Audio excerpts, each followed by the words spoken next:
Indian army chief general Manoj Pande ने चीन के साथ जारी सीमा विवाद पर जरूरी बयान दिया है। आर्मी चीफ ने कहा है कि हम किसी को भी अपनी जमीन छीनने की इजाजत नहीं देंगे।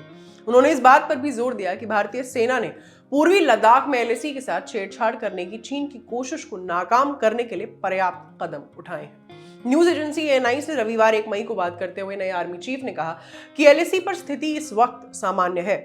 उन्होंने आगे कहा, एलएसी की यथास्थिति को बलपूर्वक बदलने के लिए हमारे विरोधी द्वारा की गई एक तरफा और उत्तेजक कार्रवाइयों से पर्याप्त रूप से निपटा गया था। आर्मी चीफ ने बताया, पिछले 2 सालों में हमने खतरे का आकलन किया है और अपनी सेना को पुनः संगठित और संरेखित किया है। जहां तक बात एलएसी की स्थिति की है, हमारी सेना इस बात को लेकर अटल और दृढ़ है कि यहाँ की यथास्थिति में किसी तरह का बदलाव नहीं होने देना है। आर्मी चीफ के मुताबिक भारतीय सेना हर जगह पर अपनी मजबूत स्थिति बनाए हुए है। उन्हें ये बात पूरी तरह स्पष्ट है कि हम अपनी जमीन किसी को नहीं देंगे और न ही सीमा में किसी तरह के बदलाव की इजाजत देंगे। जनरल पांडे ने आगे कहा है कि ध्यान इंफ्रास्ट्रक्चर के विकास पर केंद्रित रहा, खासकर आवास के निर्माण पर, जो परिचालन और लॉजिस्टिक्स आवश्यकताओं से मेल खाती है। उन्होंने कहा, अंत में हमारा उद्देश्य एलएसी पर जारी तनाव को कम करने और यहां पहले की तरह यथास्थिति बनाए रखने का है।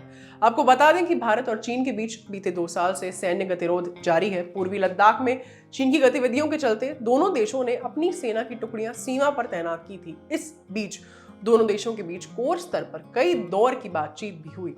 दोनों देश के रक्षा मंत्रियों ने भी संवाद किया। वहीं चीन ने कुछ समय पहले भारत को एक प्रस्ताव दिया था, लेकिन भारत ने उसे ठुकरा दिया। दरअसल चीन ने भारत को पूर्वी लद्दाख के हॉट स्प्रिंग्स से पीछे हटने का प्रस्ताव दिया था। चीन ने मांग की थी कि भारत हॉट स्प्रिंग क्षेत्र में पेट्रोलिंग पॉइंट PP-15 से अपनी सेना को हटा दे। इसके बदले में उसके सैनिक भी लाइन ऑफ एक्चुअल कंट्रोल यानी LAC से पीछे हटेंगे। लेकिन सरकारी अधिकारी ने बताया कि भारत को यह प्रस्ताव मंजूर नहीं था, क्योंकि चीनी सैनिक बहुत कम पीछे हटते और भारतीय सैनिकों को कई किलोमीटर वापस जाना था।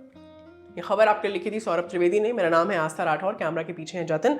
अपना ख्याल रखिए और देखते रहिए दी लल्लन टॉप। शुक्रिया। दी लल्लन टॉप मतलब आपकी खबरें पढ़ने का एक्सपीरियंस बदलने वाली वेबसाइट। यूट्यूब और फेसबुक पर भौकाल काटने के बाद अब बारी है ऐप की। लल्लन टॉप ऐप जो लॉन्च होते ही कुछ ही घंटों में बन गया था नंबर 1। प्ले स्टोर से एंड्रॉयड ऐप इंस्टॉल कीजिए और जुड़े रहिए लल्लन टॉप खबरों से। अब एक ही जगह पर मिलेंगे पॉलिटिकल किस्से, लल्लन टॉप शो, चुनावी कवरेज, पड़ताल और आसान भाषा में। पाइए लल्लन टॉप की वीडियो सबसे पहले, फेसबुक और यूट्यूब से भी पहले। खबरें और वीडियो का आपको मिलेगा नोटिफिकेशन। बड़ी खबर हो या फिर हो किससे, सब आपके फेवरेट सेक्शन आपको हैं बताने। इतना ही नहीं, क्रिकेट मैच का स्कोर और इलाके में मौसम का जोर भी जानिए। आज ही गूगल प्ले स्टोर पर जाइए और दी लल्लन टॉप ऐप इंस्टॉल कीजिए।